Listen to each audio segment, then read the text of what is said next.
Hello everybody, welcome back to another video. Hopefully you guys are having a fantastic day. So as you can tell by the title of today's video, we'll be talking about the tropics. Now, there is a threat for some development across the Atlantic Ocean, and I just want to say right now, for official data, go to the National Hurricane Center, NOAA, National Weather Service. I am here just to give you a little update with to the best ability I can, but again, for official info, go to the National Hurricane Center, National Weather Service, and have a plan. As this hurricane season is kicking into full gear, now, it's not necessarily that you'll have a hurricane hit your area, but it's always good to have a plan. If you guys would like to subscribe to this channel, by the way, I just do weather-related stuff. I love the weather, and that would mean a lot if you could. If not, it's perfectly fine. If you are a returning viewer, though, liking the video would be amazing, so thank you so much for that. So, let's look at the Atlantic, right? I first want to focus on the 2-day tropical outlook, and you can see that in the next 2 days, 48 hours, there really isn't much of a threat at all. I mean, you can see we have 20% on the tropical, or Invest 97L, and we have 30% on Tropical Invest 98L. Now, I'll show you the satellites in just a minute, but the thing is that just looking at this may be a bit deceiving. You look at this and you see just some storms coming up Africa and going into the Atlantic Ocean. But if you look at the 5-day graphical outlook, you could see some differences. You start seeing a 50% chance of a cyclone formation in 5 days of 97L, which isn't awfully too high, but it definitely doesn't have to be a tropical cyclone just to create large impacts. So now, they don't know where this is going to track or where this is going to develop. No one really knows at this point. It's just to speculate and see where we could get more information from which models. You can see it has a 50% chance of formation, while the second beast over here has a 70% chance of cyclone formation in the next 5 days. So it has a higher chance, and you can see that they have a description. This low pressure and conditions are forecast to be conducive for development of a tropical depression during the middle to latter part of the week, while the system moves westward to west-northwestward at 15 to 20 miles per hour. As of now, no real threat to the United States. The Leeward Islands may get a bit of an impact from this first storm, but again, it should not be any sort of, shouldn't call it a storm. Really, it's just a wave, right? So they shouldn't get impacted by this wave to large extent. There will be thunderstorms, rain, but it won't be a storm yet. It's most likely to develop somewhere in this region, which is it's a large region, but it goes to show you the confidence is pretty darn low, which makes this even more important to stay note of. So I want to show you. You may be wondering, okay, so if the confidence is so low, why are we worrying about this? So let's take a look at it. Let's take a look at the GFS. Let's go to the Western Atlantic and see what's going on. So here we go. Here we are. We have the first invest right there, and you can see there's the wave that tracks across into the Gulf of Mexico. It really tries developing something here. It really doesn't do much, right? The GFS is really not conducive for these systems. It doesn't show much.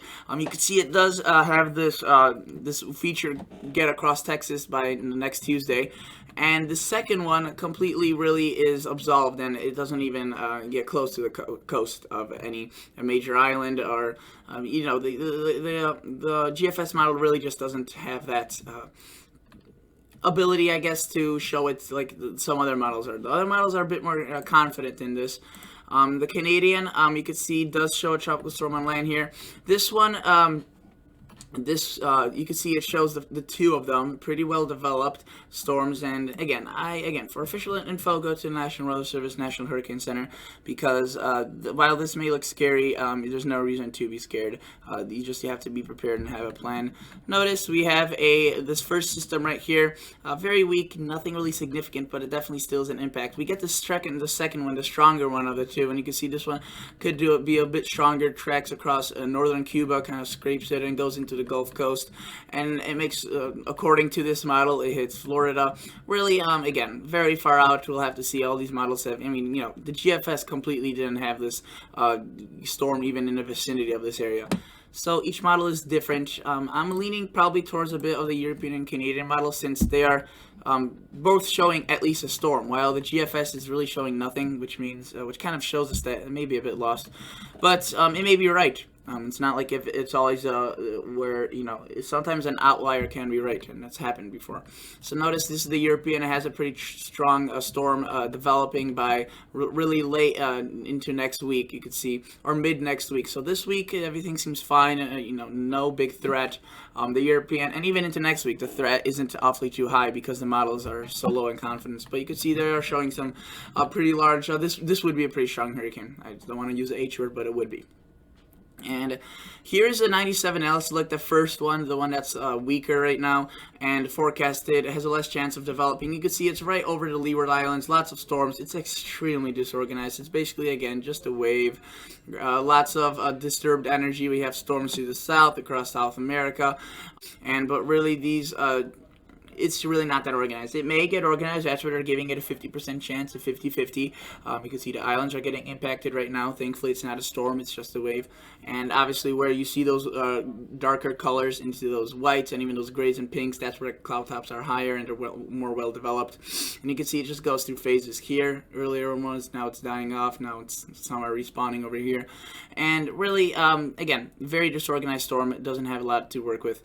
98L is a bit more organized, and really it's more of a clump, if you will. But again, it's not a tropical storm, not even a depression. It's just an invest, and you can see that it's just more, if you will, clumped together. It's still not even spinning in the right direction. It's still a bit lost, if you will, definitely. And it has a nice, you can see it right there, nice boundary. Definitely some thunders developing across here. So this would be concerning if this were closer to land. But again, very far out, and it has a lot of chance to die down, disappear, or possibly go back, into a stronger storm. So there's still a lot of uncertainty, and you can see that really it's just not a well-organized storm at this point. Now, let's look at what the European model has to say, but I want to go to a different view. I want to take a look at the North Atlantic, a wider view. So for those people wondering when the impacts may happen, if they do ever, again, I don't want to be like the person that's like, oh, you're going to get impacted, major impacts. No.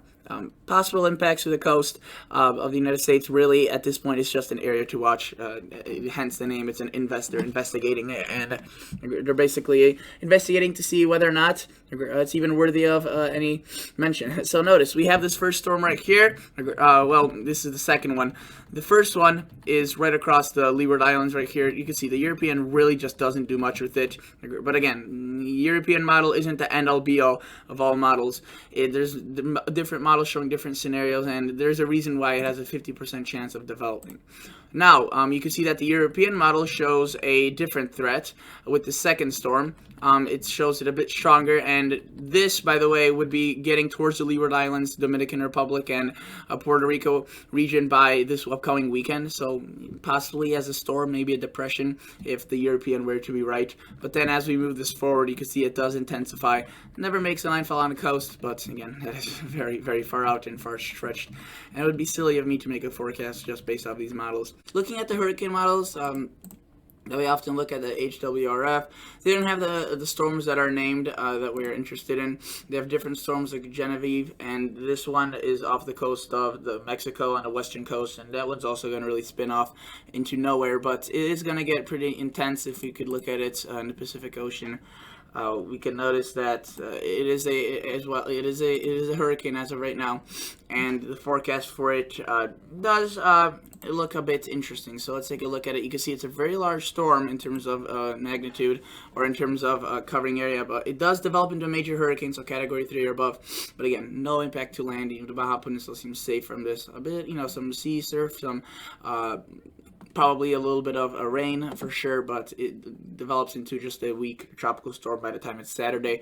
And again, they do not have any cones issued for the areas in the Atlantic, and the reason for that is because they're not systems. Yes, they're not systems yet. They're just little waves. And again, the next 48 hours, really nothing seems to be significant. It's only really by the time we get towards this weekend where things get possibly very interesting, if you will, if you want to use that word. Here's a tropical weather discussion, which you could read. Go to the National Hurricane Center, nhc.noaa.gov, and you'll find this website. It's a very good website, obviously, where you need to find all your information. And if you were to look at some of the hurricane models, again, they don't really have the storm that we're looking for because it's still not developed. But it definitely, the GFS and the Canadian have it, but I already showed you those. Let's take a look at some other different models like the NavGem. Again, I usually don't like to look at these models as they tend to be really inaccurate. I've noticed with this, even with winter storms. But I just decided to give you a look at all the models that I possibly can.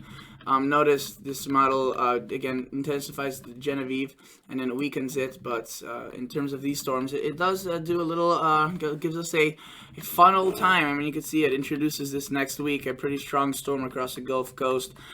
Kind of two at once, which would be interesting. We'll have to see if this holds true or not. But again, you could see we could be looking at some interesting situations. Each model is slightly different. If you look at the icon, this is a German model, and you can see it's remarkably different. But you can see the first one's weaker. It does have a stronger second storm, which is just out of the view. But if I were to look at the North Atlantic with this model, you would see a relatively developed low pressure. Now let's take a look at the GMA. This one doesn't show the surface and precipitation, but it shows us the low pressures. You can see it definitely indicates a storm system coming across the Caribbean, but each model is slightly different. But overall, you can see it's a very conducive environment. We don't have a lot of shear. We have a high pressure that just kind of speeds up the process, and these storms really ride along. And again, it looks as if it could be pretty conducive environment for these storms. Warm temperatures. If you were to look at the sea surface temperature anomalies with the analysis tools, it is pretty darn warm across much of the Atlantic, and that could help definitely these storms develop. But really, there's a lot of other factors that go into this, and the track is yet to be determined. So stay tuned to the National Hurricane Center. You could get updates from my channel, certain updates, but again, should not be your weather source. And I'll catch you guys in the next episode. But that's it for me today, and I'll see you. Bye.